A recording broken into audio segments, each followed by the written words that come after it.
Ça fait à peu près 14 ans que bientôt 14 ans que je suis à Poitiers, et on a voulu, avec mon prédécesseur et les autres évêques, proposer régulièrement des rencontres pour les prêtres de nos 5 diocèses. Sans doute qu'il y a quelques années, c'était moins utile, puisque la plupart étaient formés dans des mêmes lieux, séminaire de Poitiers ou de Bordeaux. Et de plus en plus, c'est le cas ici comme partout, les prêtres sont formés dans différents endroits, ils viennent de d'autres pays aussi, ou de communautés religieuses, ou d'instituts de vie de prêtres, et donc ils n'ont pas eu cette matrice commune qui était celle d'un même séminaire. Et justement, pour permettre un peu de fraternité, mais aussi permettre des propositions à plus grande ampleur, on a tous les 2 ou 3 ans, propositions faites pour les prêtres de nos 5 diocèses, propositions parfois pastorales, propositions de retraite, ça a été le cas à Lourdes il y a 1 an, et cette année une proposition de formation théologique. Alors l'intitulé, c'est « L'espérance en la vie éternelle, question actuelle d'eschatologie ». Voilà, donc c'est tout ce qui concerne l'espérance qui nous vient de la résurrection du Christ ressuscité, mort et ressuscité pour nous, et cette vie nouvelle, en plénitude, à laquelle il nous appelle, que l'on commence déjà sur cette terre, mais qui s'accomplira dans cet au-delà de notre mort, et c'est en particulier toutes les questions qui touchent à cet au-delà qui sont réfléchies avec Don Paul Préau.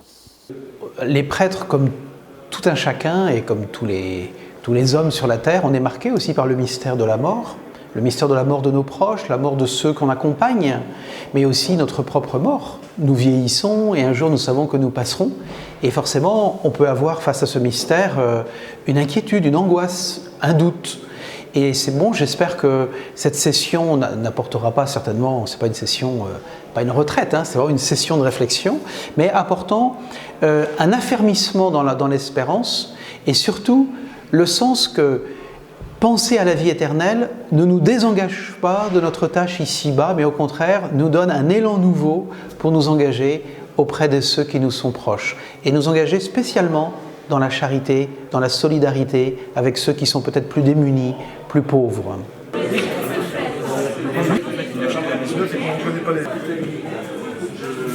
On vit entre prêtres, ça, je trouve ça très important. C'est rare qu'on le fasse, et puis avec d'autres prêtres qu'on ne connaît pas. Donc il y a déjà une ambiance sacerdotale très forte. Et puis ces questions-là sont tellement importantes pour les gens, parce qu'ils ne savent plus ce que c'est bien pour nous d'avoir des précisions, pouvoir les aider à grandir vers une espérance de vie, dans un contexte où justement l'espérance de vie est assez limitée à cause du coronavirus, de la peur de la mort, etc. C'est de dépasser cela pour vivre dans cette espérance que Jésus est venu nous sauver. Les enseignements, c'est sur l'eschatologie, c'est-à-dire tous les aspects qui concernent les fins dernières, l'existence ou la vie de l'homme après la vie terrestre.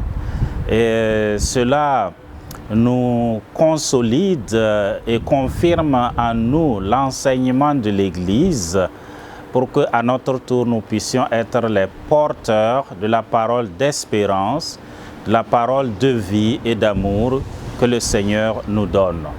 Enfin, on peut se voir entre prêtres, plus que le diocèse d'ailleurs, la province, les diocèses de la province. Donc vraiment vivre cette fraternité entre prêtres depuis 1 an où on est en crise pandémique, ça fait du bien, voilà, déjà, de se retrouver, même si on est masqué de manière habituelle, mais il y a cette, voilà, de pouvoir échanger, de pouvoir prier ensemble. Donc rien que ça, déjà, je trouve que c'est positif. Et puis, toute cette question de l'eschatologie qui a souvent été éclipsée depuis quelques décennies, cela réapproprier, redécouvrir, l'approfondir grâce à Don Préau. Et ça m'appelle à être davantage à l'écoute, une écoute pastorale en tant que pasteur, des personnes que je rencontre, voilà, que ce soit des personnes malades, que ce soit des jeunes, que ce soit des familles en deuil, même dans la préparation au mariage, où parfois la question de la mort est abordée, parce que la question du veuvage qui pourrait arriver, enfin toutes ces questions-là, ou de l'enfant qui décède. Donc on va vraiment être à l'écoute des personnes rencontrées, et puis aussi par rapport à ma parole, dans ma prédication et dans mes paroles que j'ai à dire aux uns et aux autres de manière interpersonnelle, reprendre que l'eschatologie soit vraiment, ne soit pas oubliée, Et ça m'interroge justement sur la parole d'espérance en la vie éternelle. Voilà. Est-ce que je suis vraiment un témoin d'espérance dans mes prédications et dans mes rencontres? Moi, je suis pas en Limousin depuis très longtemps et ça me permet de connaître mieux aussi ces autres diocèses et les prêtres et les évêques de la province. Donc déjà, pour ce côté humain et fraternel, c'est très positif pour moi. Et puis ensuite, pour le thème et le contenu et l'intervenant, je trouve ça extrêmement nourrissant, stimulant aussi pour à la fois à un niveau personnel et à un niveau pastoral. Ça m'interroge dans mes manières de faire, de prêcher, de parler de la mort aux jeunes ou de prêcher lors des funérailles. Et puis ça touche aussi les questions sur la fin du monde, qui sont des questions aussi qui nous rejoignent tous. Il y a beaucoup de questions, je pense aux collégiens, qui sont très pertinents parfois dans leurs questions. Et nous, il faut qu'on continue de travailler parce que ce ne sont pas des sujets très simples, ce sont même des sujets infinis. Donc il est très bon de prendre les moyens de se recycler, de se ressourcer, d'échanger, de se questionner aussi sur la manière dont on en parle. Ce type de session nous permet de contempler l'éternité. Dans notre quotidien, on est pris par tout un tas de difficultés, de choses, etc.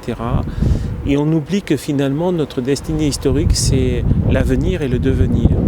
Et dans un monde où on a tellement peur de demain, cette session nous rappelle que demain est dans le cœur de Dieu.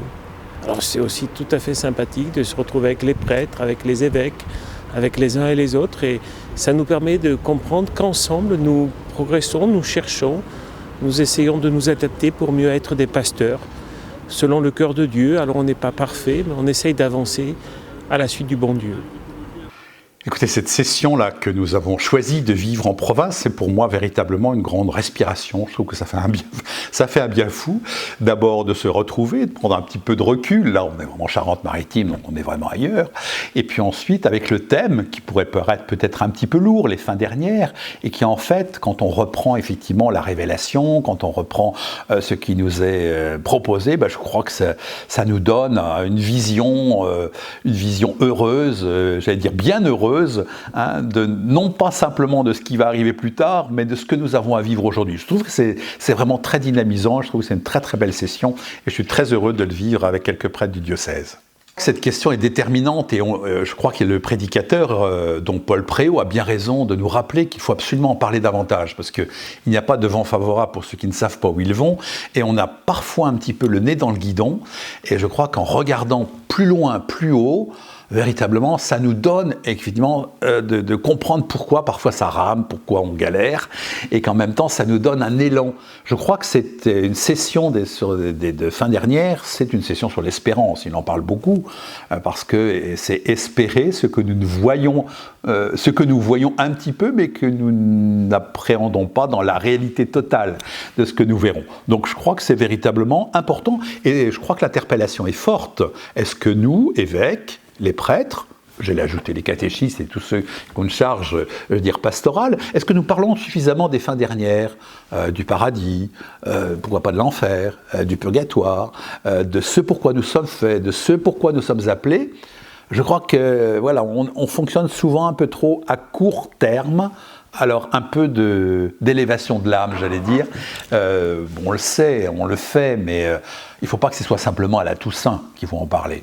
Je crois que ça doit être beaucoup plus fréquent dans nos propos. Si vraiment nous sommes faits pour cette béatitude éternelle et qu'en plus on va la vivre ensemble, autant commencer dès aujourd'hui à mettre ce climat un peu de confiance, de fraternité, de grandir dans cet esprit de communion. Je pense que c'est très en lien aussi avec l'évangélisation. Aujourd'hui, je ne vais pas insister sur la pandémie, mais ça nous rappelle notre condition mortelle. Nos contemporains ont besoin de savoir, et s'ils me posent la question, et toi, en quoi est-ce que tu crois ? Est-ce que tu crois qu'il y a la vie après la mort? Est-ce que tu crois, etc. C'est très important de pouvoir répondre. Donc je crois que c'est vraiment un enjeu important. Alors pour le diocèse, je souhaite qu'on prenne cette question à bras-le-corps et qu'on soit de véritables témoins de ce à quoi nous croyons, de celui en qui nous croyons.